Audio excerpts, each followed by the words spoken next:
that story and give more information as it comes to our newsrooms.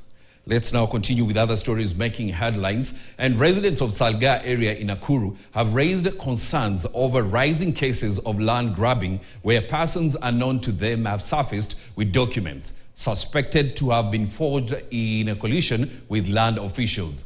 The alleged grabbers have not only targeted public utilities, but also parcels owned by the family of the late Peter Gakuo, who donated and sold part of his expansive land for the development of the trading center to the County Council of Nakuru. Ken Gashui reports. Land grabbing remains a major challenge for residents of Salgaa Trading Center in Nakuru County. In 1988, the family of the late Peter Gakuo sold part of their land to Nakuru County Council for development of the trading center, donating part of it for public utilities, most of which are now in the hands of private individuals illegally.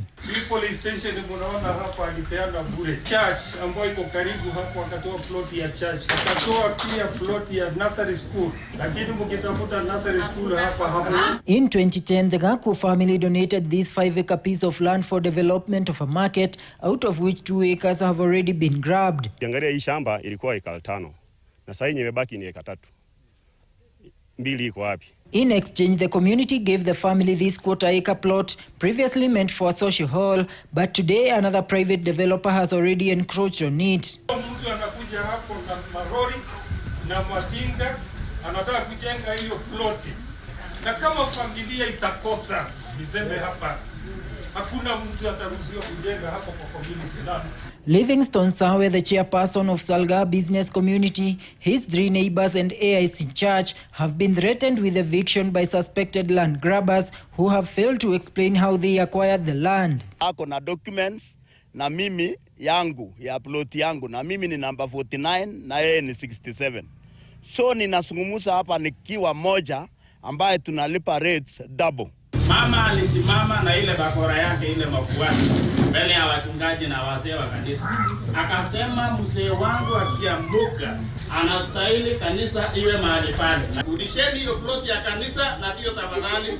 The residents have blamed officials at the county lands department, saying that the map has been altered several times. Once ujue map ile iko haifanyi kazi. Na siwezi kukubali kusema itafanya. Our survey watatumia hiyo map kama tu orodha ya kwenda nayo. The county government has now embarked on a verification and survey exercise with the hope of ending the malpractices. The local committee will have about 2 months, in which time we expect them to look at all these issues using the alternative justice system way and using the community participation way. Ken Gashuhi, KTN. Now, the Kenya Devolution Working Group has accused the National